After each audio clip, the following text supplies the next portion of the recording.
Hi, I'm Jess, and today I have a movie review for you of Mockingjay Part 2, the last film in the Hunger Games franchise, and I'm first going to say that I loved it, and I'm going to say my rankings of the movies overall. So my ratings of the movies in order go with Catching Fire at number 1, Mockingjay Part 2 at number 2, Hunger Games at number 3, and then Mockingjay Part 1 at number 4, the last one. But I did enjoy them all, so I still really enjoyed Mockingjay Part 1, I just didn't enjoy it as much as the other 3.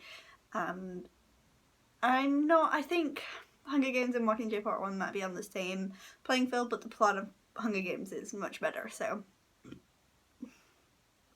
it sort of takes it over the top a little bit for me. So Mockingjay Part 2 starts pretty much where we left off in Mockingjay Part 1. We see the bruises on Katniss's neck due to Peeta strangling her, and we get some sort of her emotions about what's happened to Peeta. I really loved the emotions and the action was very balanced in this movie. We got a lot of emotions from Katniss and Peeta and from some point of Gale, but we didn't overshadow the action with them like in Mockingjay Part 2. Part 1, it was still like we had an equal amount of both, and I liked that. The capital scenes were absolutely so beautifully shot. The whole of this movie is so beautifully done that you end up looking at it and just being like, how is it all brought to life so beautifully? And it is brought to life so beautifully, and I will say that if you've not seen it yet, there's probably going to be spoilers in this video. If I didn't say that before, but I'll say it now, there's going to be spoilers in this video for the movie, so if you've not seen the movie, go watch the movie and then come back and watch this. The scenes with the oil were perfect. It was just like, I just couldn't fathom how they'd done that. It was just great. And the scenes in underneath the city with those zombie creature things, I can't remember what they're supposed to be, but I read on Tumblr that they're supposed to be like lizards, and they're not supposed to be zombie things, but it worked, and I liked it. I think they did Finnick's death a lot. It was still really quick, and my boyfriend, who hasn't read the books, was like, yeah, they didn't care about Finnick's death at all. I'm like, they do, they just care inside, and they can't show it on the outside because they've got to run and they've got to deal with these problems that they've got bigger than Finnick's death. And it was a bit slower in the movie than it was in the book, but to be fair, every death was very fast in this movie and the book.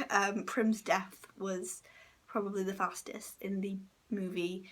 I think in the books it was slower because Katniss was processing all of it, whereas in the movie it was like Katniss was screaming her name and then suddenly she was gone and that was it.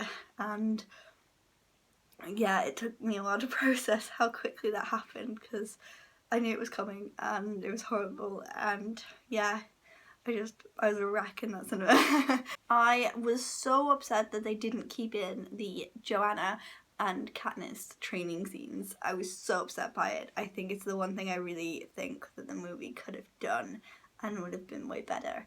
And those scenes in the books were so great, and Katniss and Joanna gaining a friendship and not like Joanna hating her was a huge part of Mockingjay, and the fact that it's not part of the movie really upsets me because Joanna wasn't hardly in this film. She was in it at the beginning where she takes Katniss's morphine, and then she has another scene where she tells Katniss when the ship's leaving, and then she has one scene at the end where she has hair again and she is talking to Coin about doing a Capital Hunger Games, and that's all she has, and that's really sad because Joanna's a really big character in the book and really helps Katniss through a lot of things, and it's sad.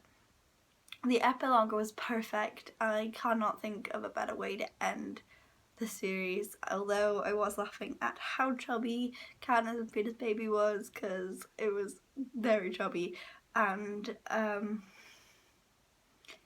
yeah, it was just great, a great ending to the series, and I like the way they incorporated what in the book is Katniss's inner monologue about her nightmares and how they'll never go away, into her talking to her younger daughter, her baby daughter, who can't understand what she's saying, but she's sort of saying it for her own comfort more than the baby's, but to comfort her baby as well. That was really cute and I liked it. I liked how Peter was dealt with, but I did think that it was better in the book, how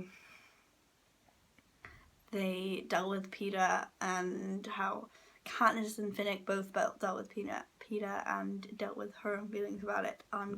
It was a bit odd in the film. It felt like he was progressing much more than he was in the books, because it was much slower in the books, and there was lots of characters we didn't get to know in the films before they died, and that we did get to know a little bit in the book before they died, like the twins and stuff. I don't think that I had any feeling towards it, because we did not know them at all. So if you didn't know them from the books, which you still didn't know them that well, but I think you knew them a bit more than in the film.